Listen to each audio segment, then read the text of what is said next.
एक कौशल नामक राज्य था जिसकी राजधानी अयोध्या थी। अयोध्या नगरी के राजा का नाम दशरथ था। उनकी 3 रानियां थीं। पहली रानी कौशल्या, दूसरी रानी कैकेयी और तीसरी रानी का नाम सुमित्रा था। कुछ समय पश्चात राजा दशरथ ने पुत्र प्राप्ति हेतु यज्ञ करवाया। राजा दशरथ ने तीनों रानियों के साथ बैठकर यज्ञ किया। ओम नमः शिवाय, ओम नमः शिवाय, ओम नमः शिवाय, ओम नमः शिवाय, ओम नमः शिवाय। कुछ समय पश्चात तीनों रानियों को पुत्र रत्न की प्राप्ति हुई। कौशल्या के राम, कैकेयी के भरत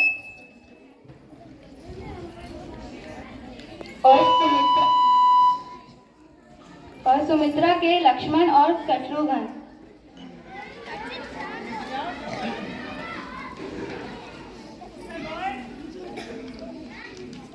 चारों पुत्र धीरे धीरे बड़े हुए और अपनी शिक्षा दीक्षा प्राप्त करने के लिए विश्वामित्र के आश्रम पहुंचे।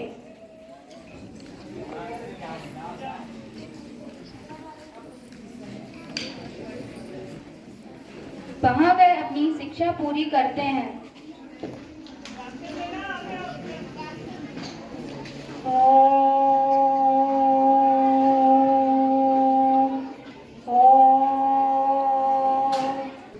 एक बार महर्षि विश्वामित्र जी यज्ञ प्रारंभ करते हैं जिसमें राक्षस अपने आतंक के द्वारा यज्ञ सफल नहीं होने देते हैं और यज्ञ की अग्नि को बुझा देते हैं।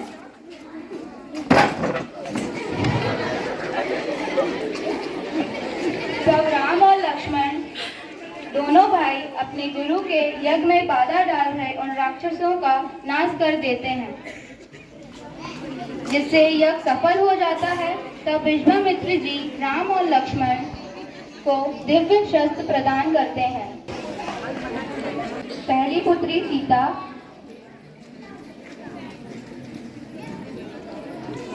उर्मिला, मांडवी और श्रुतकीर्ति थी,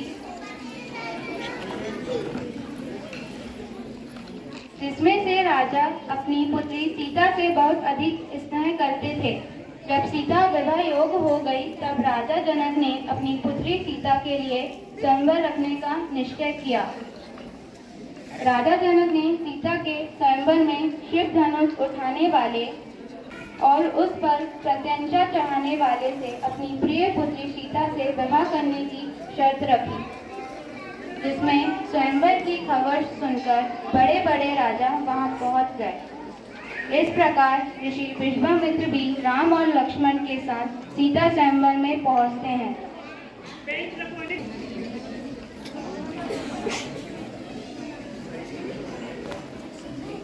दूसरा राजा,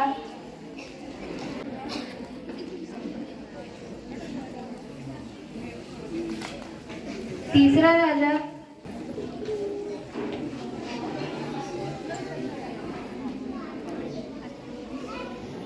चौथा राजा,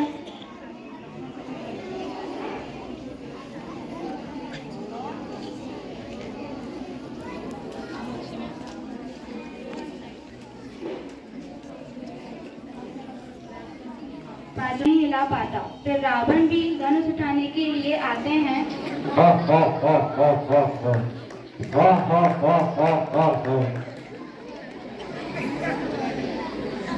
रावण भी बहुत प्रयास करते हैं और उन्हें पसीना आने लगता है। फिर वे थक हार कर वापस लौट जाते हैं। तब राजा जनक बहुत चिंतित होते हैं। यह सब देखकर विश्वामित्र जी खड़े होते हैं और अपने शिष्य राम को अनुमति प्रदान करते हैं। फिर प्रभु श्री राम अपने गुरु के चरणों में शीश झुकाकर प्रणाम करते हैं और बड़ी ही सरलता से उस धनुष को उठाकर प्रत्यंचा चढ़ाकर धनुष को तोड़ देते हैं।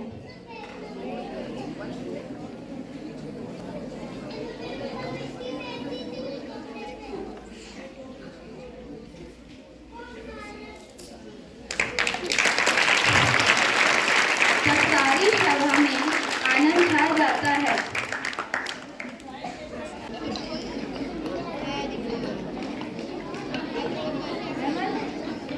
और अपनी चारों पुत्रियों का विवाह राजा दशरथ के चारों पुत्रों के साथ करने का प्रस्ताव रखते हैं।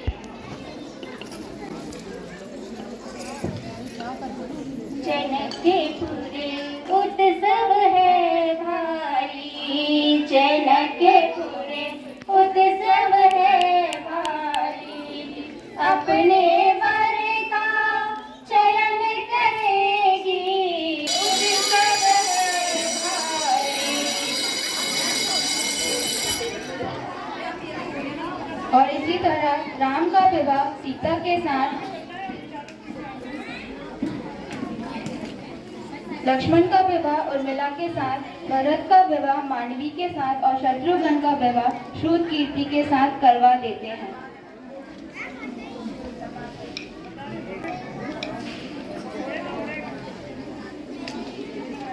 अयोध्या की ओर लौट जाते हैं।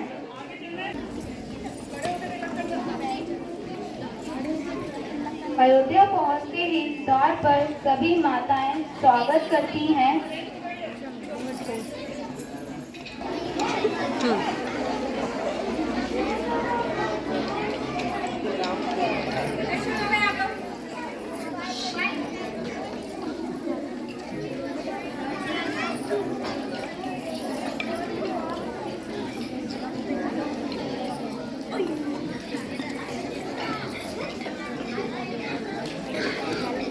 और उन्हें प्रवेश कराती हैं।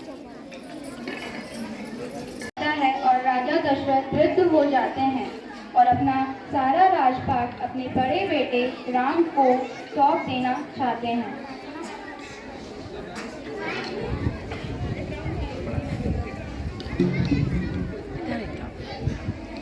इस बात की खबर राजा दशरथ की दूसरी पत्नी कैकई को पता चलती है। तब रानी कैकई की दासी मंथरा कैकई के पुत्र भरत से ज्यादा स्नेह करती है, इसलिए वह रानी कैकई से आग्रह करती है कि राज सिंहासन तो भरत को ही मिलना चाहिए। इसके लिए तुम्हें महाराज से अपने दोनों वचनों को मांगना होगा। इस तरह रानी कैकई मंत्रा के बहकावे में आकर अपने दोनों वचनों को मांगने के लिए कूप भवन में जाकर बैठ जाती है और रूठ जाती है। राजा दशरथ रानी कैकई को मनाने कूप भवन पहुंचते हैं। वहां कैकई राजा दशरथ से पहला वचन मांगती है, मेरे पुत्र भरत को राज सिंहासन दिया जाए, और दूसरा वचन है राम को 14 वर्ष के लिए वनवास भेज दिया जाए।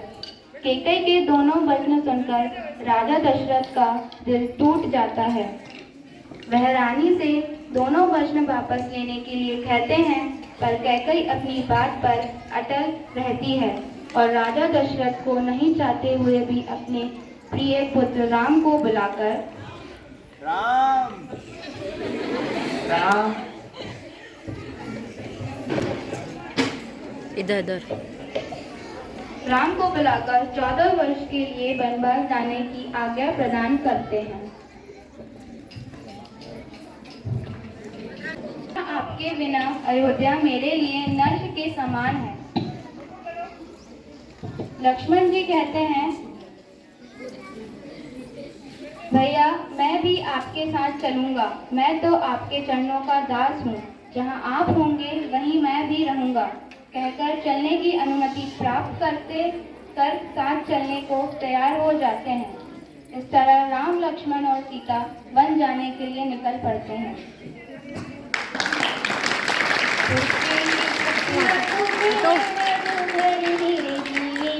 में डग गई छली की भरी बाली कनी जल की फुटे सूखी गई मधुरा धरे फिरे पूछती है चले नो अब कहते फने कुटी करी हो किते है दिए की लखिया तोरे ता की अखियां सी चरू चली चले छे। अर्थात राम सीता लक्ष्मण वन के लिए अयोध्या से निकलते हैं।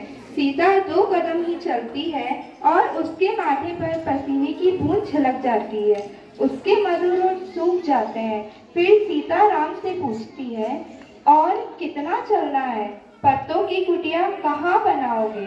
राम कहते हैं, और आगे चलना है।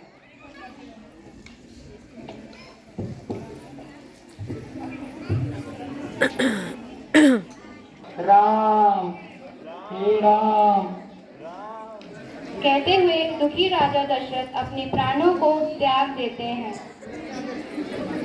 इस तरह कहा गया है कि रघुकुल रीत सदा चली आई, प्राण जाए पर वचन न जाए। और कैकेयी माता से कहते हैं, मैं इस राज सिंहासन पर नहीं बैठूंगा। ये राज सिंहासन मेरे बड़े भ्राता श्री राम का है। इस सिंहासन पर उनका ही अधिकार है। मैं तो उनका दास हूँ कहकर भाई श्री राम को ढूंढने वन की ओर जाते हैं।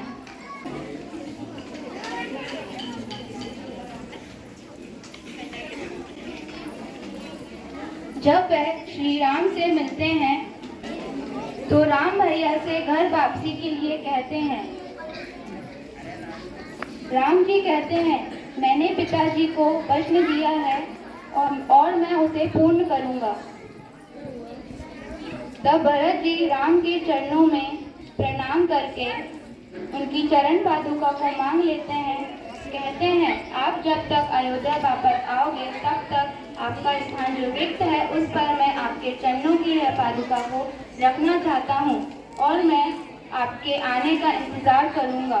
और चरण पादुका को दोनों हाथों से अपने सिर पर रखकर अयोध्या लाते हैं।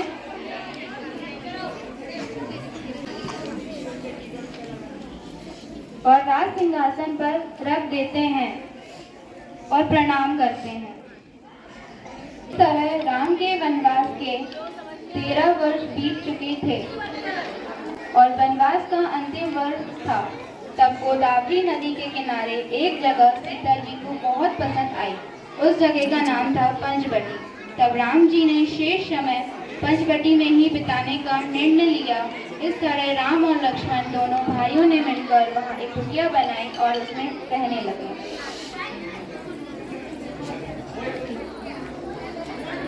तब पंचवटी के जंगल में एक दिन शूर्पणखा नाम की राक्षसी घूम रही थी। उसने जैसे ही लक्ष्मण जी को देखा तो वह लक्ष्मण जी पर मोहित हो गई और अपने रूप से लक्ष्मण जी को लुभाने लगी। परंतु लक्ष्मण जी को उसकी इस हरकत से बड़ा क्रोध आ गया और उन्होंने शूर्पणखा की नाक काट दी। तब शूर्पणखा रोते रोते अपने भाई रावण के पास पहुंची और सारा किस्सा सुनाई। भैया भैया भैया भैया।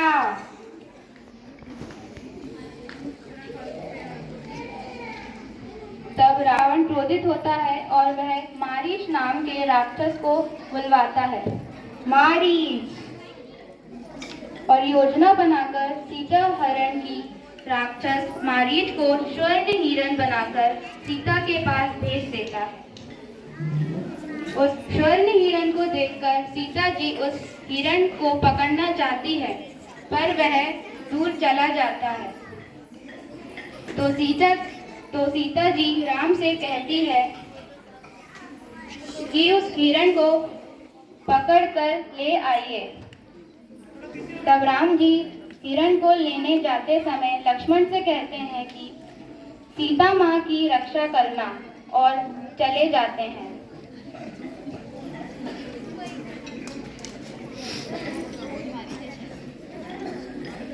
कुछ ही देर में सीता जी को राम जी की करुणा भरी आवाज सुनाई देती है।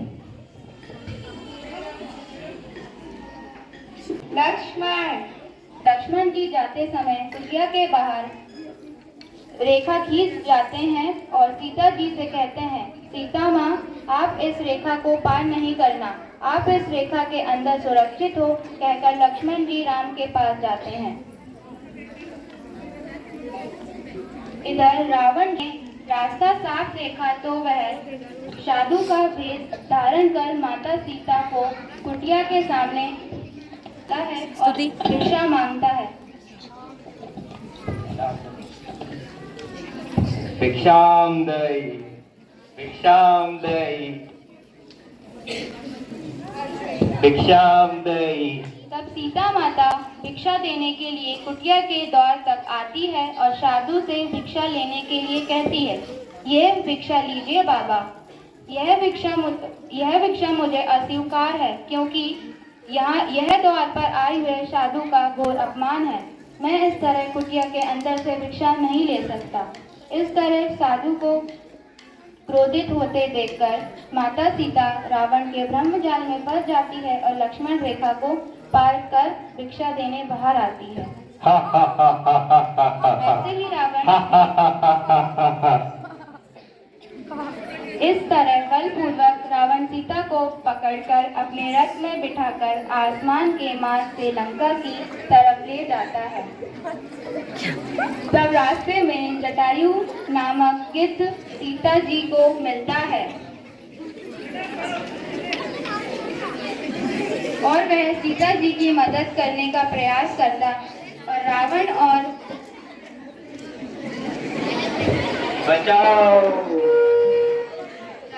जटायु के बीच युद्ध होता है। जटायु के पंखों को रावण अपनी तलवार की धार से काट देता है, जिससे घायल जटायु आसमान से नीचे गिर जाता है और फड़फड़ाता है।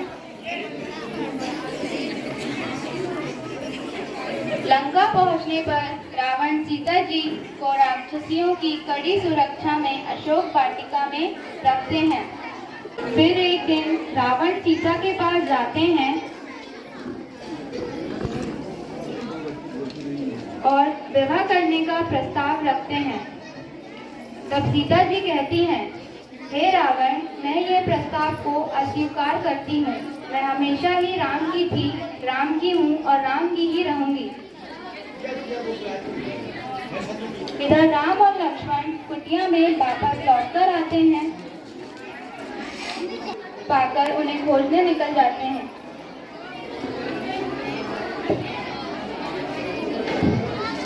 सीते भागो मां, सीते भागो मां। इस तरह आवाज लगाते हुए आगे बढ़ते हैं। वन में भटकते हुए पशु पक्षियों से कहते हैं, हे मधुकर श्रेणी, तुम देखी सीता नगनैनी।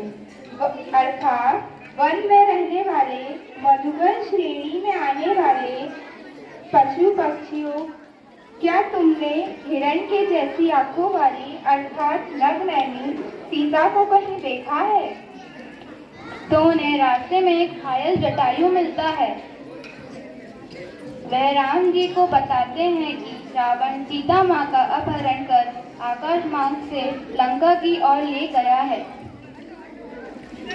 इस तरह वह सीता जी की खोज में आगे बढ़ते हैं। वैसे ही उनकी मुलाकात साध्वी सवरी से होती है, तो उसे कर रही है। जैसे ही उसे ज्ञात होता है कि उसकी कुटिया में राम जी और लक्ष्मण साथ आए हैं, वह बहुत खुश हो जाती है और राम लक्ष्मण को आसन पर बिठाकर उन्हें भोजन में बेर परोसती है। इस तरह की कहीं खट्टा बेर राम जी के पास ना चला जाए, इसके लिए वह प्रति बेर को चख चख कर प्रेम पूर्वक थाली में परोसती है और श्री राम जी उस सबरी के स्नेह भरे झूठे बेरों को खाकर अपनी भूख को शांत कर तृप्त हो जाते हैं। जब श्री राम ने सबरी के झूठे बेर खाए तो सबरी की कई वर्षों की तपस्या सफल हो गई। प्रतीक्षाएं यदि समर्पित हो तो हर सबरी को राम मिलते हैं। आगे चलने पर उनकी भेंट सुग्रीव से होती है। दुर्व्यवहार से वह दुखी था, क्योंकि बाली ने सुग्रीव का सारा राज्य धोखे से अपने अधिकार में कर लिया था। सुग्रीव भगवान राम से अपने भाई बाली को मारने की सहायता मांगते हैं। तब सुग्रीव और बाली के बीच छिपकर बाली को मार देते हैं। सुग्रीव का फिर से राज्य अभिषेक कर सारा राजपाट उन्हें सौंप दिया जाता है। इस तरह सुग्रीव भी राम जी की ढूंढने में मदद करते हैं। इस तरह उनकी भेंट हनुमान जी से होती है और वे भी सीता जी को ढूंढने में राम जी की मदद करते हैं और हनुमान जी को आकाश मार्ग से अंगूठी लेकर सीता जी की खोज में भेज देते हैं। तब हनुमान जी आगे बढ़ते हैं। जय श्री राम, जय श्री राम, जय श्री राम, जय श्री राम। इस तरह वह लंका नगरी में प्रवेश करते हैं।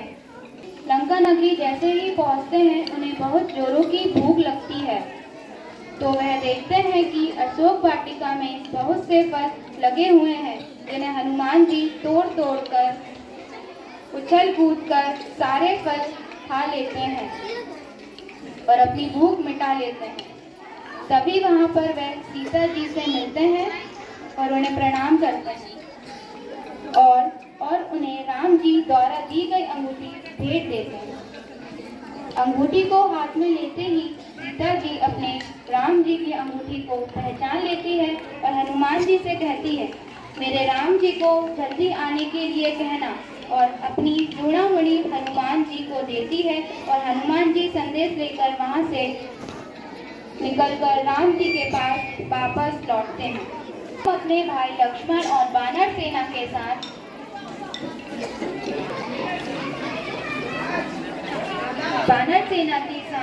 भाई लक्ष्मण और वानर सेना के साथ दक्षिणी समुद्र के किनारे पर पहुंचते हैं। वहां पर भगवान राम की मुलाकात रावण के भाई विभीषण से होती है।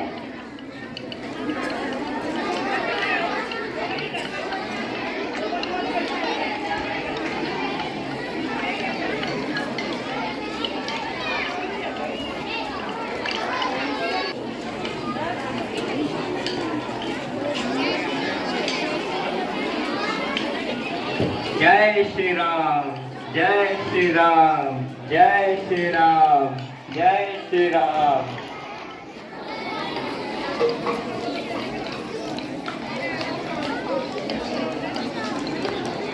के भाई विभीषण से होती है। विभीषण मन ही मन राम नाम का जाप करते हुए राम जी से मिलते हैं। जय श्री राम, जय श्री राम, जय श्री राम का जाप करते हुए विभीषण राम जी को सामने पाकर उनके चरणों में प्रणाम करते हैं और रावण और लंका की सारी जानकारी राम जी को देते हैं। आगे युद्ध की तैयारी प्रारंभ होती है और समुद्र पार करने की योजना बनाई जाती है। नल और नील नामक दो वानरों से मुलाकात होती है। नल और नील नामक दो वानरों से मिलते हैं और राम भगवान के साथ सभी वानर सेना समुद्र से प्रार्थना करते हैं कि हमें रास्ता दे जिससे लंका तक पहुंचा जा सके। तब समुद्र देवता प्रकट होते हैं और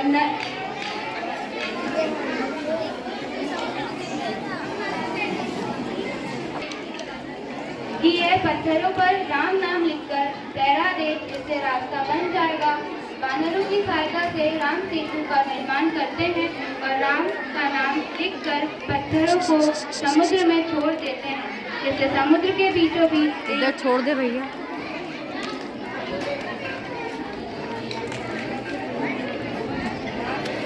अच्छा यार, जिससे समुद्र के बीचों बीच एक रास्ता तैयार हो जाता है। इस तरह श्री राम वानर सेना के साथ लंका पहुंच जाते हैं।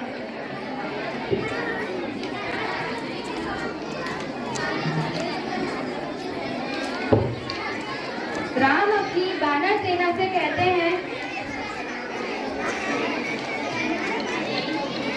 मैं रावण को एक मौका और देना चाहता हूँ। अगर रावण अपनी भूल को क्या कर रहे हो यार? तो मैं उसे क्षमा कर दूंगा। तब वानर सेना में से अंगद नाम के एक वानर को राम का संदेश लेकर रावण के पास भेजते हैं।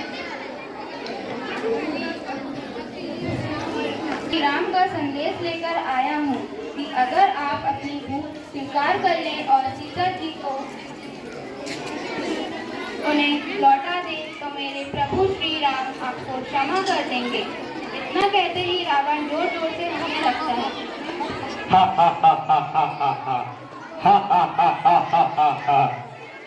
अरे वाह राम मेरी बराबरी करता है। अरे रावण, तुझे तेरी शक्तियों पर घमंड हो गया है। अगर कोई मेरे पाँव को हिला दे तो जानूं। तब पाँव हिलाने के लिए मेघनाथ आते हैं, किंतु पैर नहीं हिला पाते। तब रावण स्वयं पैर हिलाने पहुंच जाते हैं और अंगद की तरफ झुकते हैं। तभी अंगद अपना पैर पीछे हटा लेता है और कहता है, अरे मूर्ख, तू मेरे चरण क्यों पकड़ता है? अगर चरण पकड़ना है तो जाकर श्री राम के पकड़ ले, वह तुम्हें क्षमा कर देंगे। रावण इसके बाद अपने पुत्र मेघनाथ को युद्ध की तैयारी करने को कहते हैं और कुंभकर्ण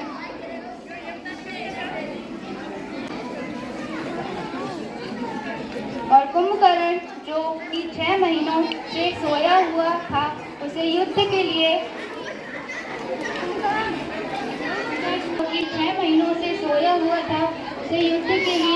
जगाने का आदेश देते हैं। कुंभकर्ण जो खर्राटे लेते हुए सोया हुआ है, सैनिक कई प्रयासों के बाद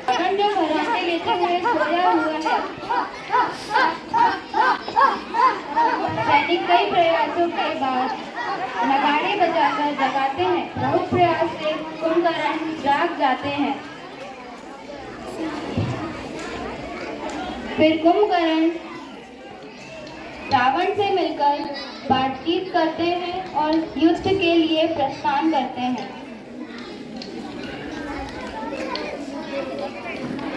कुंभकर्ण और हनुमान जी के बीच युद्ध होता है।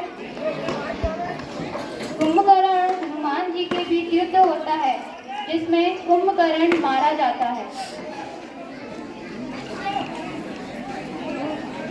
इसके पश्चात मेघनाथ और लक्ष्मण के बीच और लक्ष्मण जी को बाण लग जाता है और लक्ष्मण जी मूर्छित हो जाते हैं और धरती पर गिर जाते हैं। फिर श्री राम लक्ष्मण जी का सिर अपनी गोद में रखकर लक्ष्मण को जगाने का प्रयास करते हैं। तभी वैद्य जी को बुलाया जाता है। तब वैद्य जी आकर लक्ष्मण जी की धड़कन देखकर कहते हैं कि धड़कन चल रही है, पर बेहोशी दूर करने के लिए हिमालय पर्वत से संजीवनी बूटी लाना होगा। हनुमान जी वैद्य जी से कहने पर हिमालय पर्वत की ओर जाते हैं। जय श्री राम।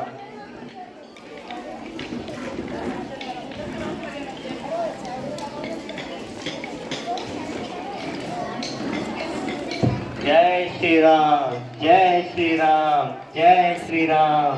पास आओ। हिमालय पर्वत पहुंचने पर हनुमान जी संजीवनी बूटी नहीं पहचान पाते। तब वह पूरा पर्वत हाथ में उठाए हुए लक्ष्मण जी के पास ले आते हैं। तब वैद्य जी संजीवनी बूटी और लक्ष्मण जी होश में आ जाते हैं।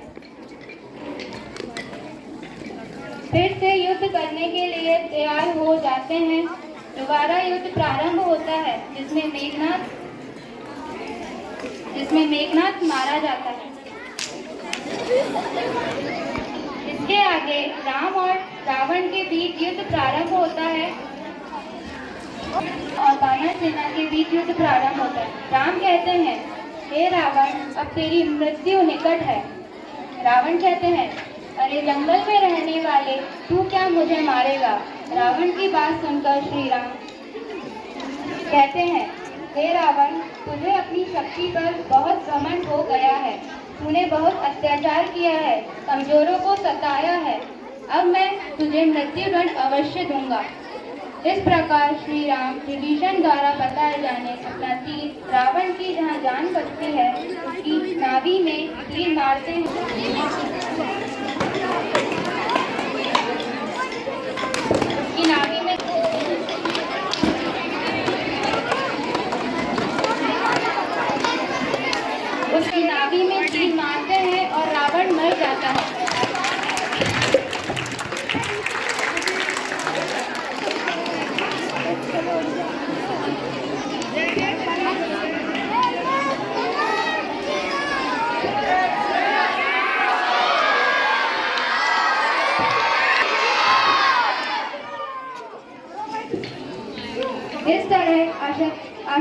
पर सत्य की विजय हुई, बुराई पर अच्छाई की जीत हुई। इस तरह हनुमान जी ने सीता जी को राम जी से मिलवा दिया। खुशी में अपने उनका स्वागत करते हैं। तो आइए हम भी मिलकर उनके स्वागत में मंगल गीत और फिर राम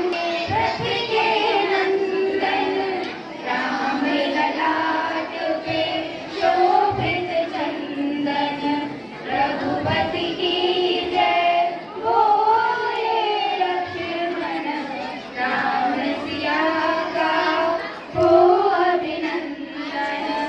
अंजनी पुत्र पड़े हैं चरण में, सिया राम जय जय राम, राम सिया राम जय जय राम। मंगल भवन अमंगल हारी, प्रभु सुदशरथ अधर बिहारी।